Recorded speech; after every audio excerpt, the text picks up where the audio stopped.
Sadaasa kudha sadii oduu simbirtuuti ministeera muummee Itoophiyaati.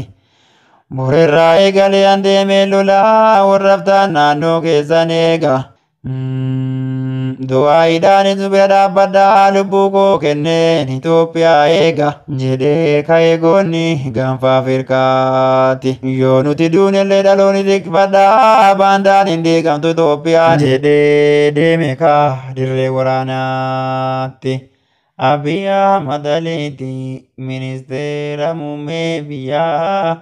Aduwwiin biyyaaf hin tolle yoomillee milkaa'inii. Ajaa'iba rabbiin nutti agarsiisaa jiru waan durii qofa seena har'aas waanuma jingoota lubbuusaa kennee saba isaa baraaruuf ajaa'iba barbaadeen dhabee kana akkasaa kun hin jiru rabbiin bilisummaa bara baraasii faayidu. Gufuufi gufaataan si jalaa jiru musiibaa hunda waan karaarra jiru si jalaa hakaasu rabbiini.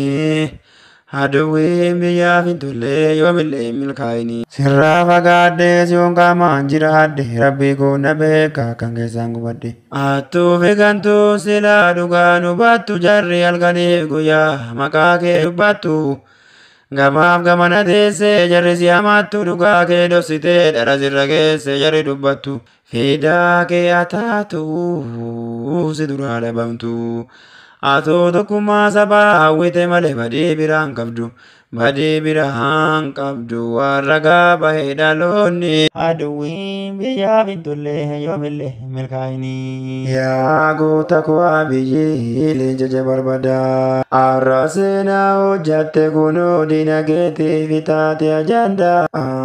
Gochaan kee fira kee ni gammachiisa diinageetiif ta'e gaddaa. Addunyaan ol qabee waa'ee kee afaarsaa. Odeessu warri ganda odeessu warri garaa kee seenaa qalamni barreessaa jira. Inshaallah si waliin jira rabbaan isaanii. Aduwwiin biyyaaf hin tolle yoomillee milkaa'inii. Alhamdulillahi kun kenna rabbiiti. Baga taane sanyii goota baga taane warra mooti. Warri garaa warri ganda hojitus maal gooti. Si waliin jira beekee ilaa hin ta'e mooti.